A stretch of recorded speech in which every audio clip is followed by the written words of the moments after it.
Falando agora sobre as alturas mínimas. No vídeo anterior eu falei um pouco sobre as larguras mínimas, que nós temos que pensar sobre, e agora eu vou falar um pouquinho sobre as alturas mínimas. De novo eu vou citar aqui códigos de obra, então essa informação sempre vai ter nos códigos de obra da cidade, sabe? Tá? É muito difícil que não tenha no código de obra esse tipo de coisa. Aqui na de Itajaí, nessa tabelinha mesmo aqui, ela fala sobre pé direito mínimo. Então, o pé direito mínimo para as áreas comuns é 2,40. Já o pé direito mínimo para as garagens, deixa eu ver se a garagem está nessa mesma tabela. Não, eu vou dar um Ctrl F aqui em garagem. Bem fácil achar, ó, pessoal, é só fazer isso e aí procurando aonde que o garagem fala sobre pé direito mínimo. Aqui, ó. O pé direito mínimo das garagens para residencial é 2 metros. Então, no caso de Itajaí, eu poderia considerar que todo o pavimento tem que ter 2,40 e nas garagens nós temos que ter 2 metros. Bem importante ressaltar que normalmente os códigos de obras eles variam, tá? Então, por exemplo, banheiro costuma ser uma altura diferente de cozinhas, mas aqui no caso específico de Itajaí não tem essa distinção, então é um pouco mais padrão. E aí também tem essa questão do pé direito das garagens, né? Que é a primeira coisa que eu quero mostrar para vocês. Eu já deixei aqui pronto alguns casos de verificação de pé direito. Normalmente, nessa primeira fase aqui, em que a gente está só com arquitetura e estrutura, é muito difícil dar problema de pé direito só na arquitetura, por exemplo. Estou verificando só a arquitetura sem verificar a estrutura aqui, está dando um problema de pé direito. Só se o arquiteto colocou um forro ali muito rebaixado, muito errado, mas é muito difícil isso acontecer. E aí os problemas de pé direito acabam acontecendo nessa relação com a arquitetura e a estrutura. Nas garagens acontece bastante por causa das vigas de transição, então tem uma redução de seção ali, então acaba dando essas vigas de transição, mudança também, né, do layout. E lá em cima no ático também costuma dar esse tipo de problema quando a gente tem um salão de festas. Então a parte das áreas comuns ali em cima ela tem um layout diferente da parte inferior, acaba tendo piscina lá em cima também, e isso muda a distribuição das vigas. E aí, mudando a distribuição das vigas, os pavimentos típicos a gente costuma ter as vigas todas dentro das paredes, né? Então, nesse caso, as vigas acabam saindo dentro das paredes e a gente pode ter alguns probleminhas de pé direito. Então, se eu fosse dizer para vocês aqui, o que mais se preocupar com questão de pé direito é onde a gente tem mudanças na seção da edificação ou mudança, assim, mais abrupta do layout. Mas beleza, vamos lá, vamos começar a dar uma olhada sobre isso. Aqui eu quero mostrar algumas regiões de garagem mesmo. Essas regiões aqui que eu estou mostrando para vocês, elas estão com 2,22. Muito importante falar também que, nesse caso específico, o nosso cliente falou, ó, pela região que eu estou trabalhando, pelo meu público-alvo, por mais que o código de obras ele permita um pé direito de 2 metros, eu quero que o pé direito mínimo seja 2,20. Então, de novo, a gente volta olhando para uma questão muito mais do que normativa. Agora, a gente está olhando pelo olhar do contratante. Então, se ele quer um pé direito de 2,20 e nas garagens, em alguns locais, a gente tem 2,22, tem que pensar que nessa região aqui vai passar a tubulação. É muito difícil que em todas essas vigas aqui, ó, que estão com 2,20, aqui, ó, toda essa região aqui de 2,20, a gente vai acabar não tendo tubulação. Então, nessa questão, provavelmente, se a gente não mexer nos elementos estruturais, vai precisar ter furo nas vigas. Então, a primeira coisa que a gente tem que fazer é tentar comunicar com o projetista da estrutura para entender se não tem como mudar um pouco as seções dessas vigas para poder deixar essas vigas um pouquinho mais altas, ou se não, a gente tem que conversar com eles sobre furação. Então, essas vigas aqui mais espessas, elas acabam sendo vigas de transição, então é bem importante entender com o projetista estrutural nem só se dá para furar, mas quais são os locais ideais para fazer esses furos quando a gente for passar as instalações lá na frente. Então vocês viram, a gente está na primeira fase falando de estrutura e arquitetura ainda, mas nós já estamos pensando lá na frente, porque esse é um papel muito importante da coordenação também. Uma dica que eu quero dar para vocês é, a coordenação sempre tem que estar olhando o impacto daquilo, não só o impacto direto aqui, mas o impacto que isso pode representar lá na frente, porque é isso que faz um bom coordenador, é ter essa visão sistêmica sobre o projeto e entender, ó, aqui não está dando problema, tá tranquilo, tá 2,22, mas o que isso vai me representar no próximo lançamento do projeto?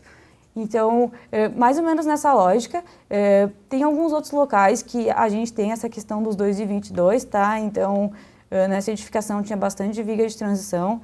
Tem mais um aqui que eu quero mostrar para vocês, que é na região do mezanino. Tava com 2,40 aqui, mas também bem no limite, tá? E aí, nesses casos, é sempre ideal fazer uma conversa com o projetista para entender se dá para fazer alguma mudança. Depois de mostrar essa parte da garagem, que é um ponto bem crítico, eu vou mostrar aqui a edificação por fora para vocês entenderem, tá? Então, aquela parte que a gente estava era bem nessa transição aqui, ó, entre a parte dos pavimentos de apartamento para a parte das garagens. Então, realmente tinha muita viga de transição ali. Aí, agora eu quero mostrar aqui no ático, que é onde eu falei que tem aquela parte das áreas comuns. Então, ó, aqui a gente tem a piscina, tem o salão de festas, então pode ter impacto no apartamento de baixo. E é isso que a gente vai dar uma olhada agora. Deixa eu colocar um corte. Opa, vou colocar um corte na outra direção. Aqui. Então vamos lá. Eu já tenho as viewpoints não, os communications salvos aqui, vai ficar mais fácil mostrar para vocês. Olha só. Aqui nesse caso está bem nítido aquilo que eu falei, dessa diferença quando a gente muda para uma região onde as vigas elas acabam mudando. Então, no corredor aqui do apartamento a gente está com o pé direito de 2,38, como eu falei anteriormente tem que ser os 2,40. Então, com certeza aqui vai precisar fazer algumas mudanças na estrutura para conseguir vencer esses 2,40 que a gente precisa. E o bom é que, né, se vão pensar bem, essa região aqui até ficou ok, a viga ela não está dentro da parede porque a gente consegue colocar um forro aqui, né? Então ficaria tranquilo até. Alguns outros locais que a gente tem que se preocupar, além de dentro do apartamento, né? Eu vou até apagar essa laje aqui para vocês verem que dentro do apartamento era só aquela região ali que tinha realmente problema de pé direito. Aqui, ó. Ó, se a gente olhar para o resto do apartamento, vocês veem que não tem viga, né? Então, as vigas, elas ficaram dentro das paredes, era só mais ali mesmo. Então, um jeito fácil também de verificar essa questão de pé direito dentro dos apartamentos é fazer isso. Vai fazendo cortes e aí apagando a laje e aí você vai fazendo as medidas embaixo das vigas. Deixa eu fazer mais uma medida aqui para vocês verem desse outro lado como é que tá. Ó, aqui tá 2,73, já dava para ver pela viga que ela era um pouquinho mais alta, né? E além de olhar dentro dos apartamentos, a gente tem que olhar nos corredores principais, né? Então aqui eu já tenho uma cota também, que também deu 2,38 nesse corredor principal e deveria ser os 2,40. Já é importante pensar que essa viga aqui, ó, quase certeza que ela vai ser furada, porque vamos pensar nas tubulações de água, elas vão ter que ir de algum lugar para algum lugar aqui. Então provavelmente elas vão precisar furar aquela viga ali para ir para dentro dos apartamentos. Então já é algo que a gente tem que começar a pensar, conversar com o pessoal, entender, ó, vai refurar, porque não tem como colocar um forro abaixo disso, a não ser que essa viga diminua muito, e a gente consegue colocar um forro a 2,40 e passar a tubulação entre o forro e a viga, senão realmente vai acabar dando esse furo.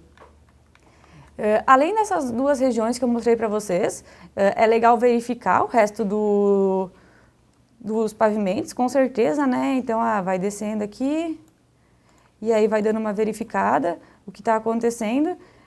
Legal ver também que bom que eu já mostrei para vocês, os capitéis, acabam acontecendo os capitéis em alguns apartamentos, então o capitel normalmente ele não vai dar grandes problemas, porque ele acaba ficando bem alto, mas é bom sempre tirar medidas. Eu já vi casos de capitel assim, ó, de 1 metro, tá? Então realmente estava deixando um pé direito de 1,80 no pavimento, aquilo foi, claro, às vezes é erro de lançamento da estrutura, mas não dá para deixar de verificar só porque, um capitel não vai dar problema. Então, o capitel também acaba dando problema de pé direito e é importante dar uma verificada.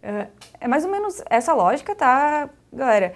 Sempre lembrem, olhar o código de obra, olhar o que precisar de normativa, conversar com o cliente e validar com o estrutural sempre o que vocês estão vendo, tirar dúvidas também, porque eu sei que nem sempre quem está trabalhando com a coordenação entende muito de estrutura, mas tem que lembrar que o projetista que está ali trabalhando junto, ele é realmente um parceiro e que ele pode ser consultado durante a compatibilização. Uma coisa que acaba acontecendo muitas vezes é que as pessoas acham que a compatibilização ela está ali para criticar os projetos.